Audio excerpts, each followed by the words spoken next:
En ce qui concerne des concepts tels que les erreurs et les réussites, l'être observe que toutes les créations justifient et soutiennent les rencontres et les relations. Les rituels religieux, les fêtes, les dates commémoratives, les jeux, les guerres, le théâtre, le cinéma ou toute autre forme intelligente, ayant pour objectif de maintenir les êtres unis autour de quelque chose. Lorsqu'on les observe avec un regard plus profond, ce ne sont rien de plus que des distractions plus ou moins divertissantes, où le plaisir et la douleur émanent du corps émotionnel. Mais l'être a déjà compris que transcender les sens le transporte au-delà de la matière dense.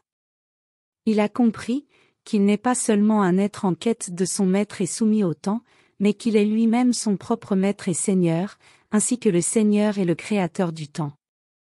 Les écoles et la science, en somme, ont leur précieuse place, et sont d'une grande valeur dans le monde manifesté, puisque la science a son origine dans l'être lui-même, et en se découvrant, en montrant à l'être sa façon d'agir, elle lui offre l'opportunité de se développer lui-même. L'être manifesté oppose le plaisir et le besoin de l'illusion à la science qui émane de lui-même. Ce traité ne met pas les mondes en opposition, mais les admire, avec tout le soin et le respect dans leur démonstration, mais il accorde un respect plus grand et plus profond à la liberté de l'être, qui est, en réalité, le véritable objectif des créations.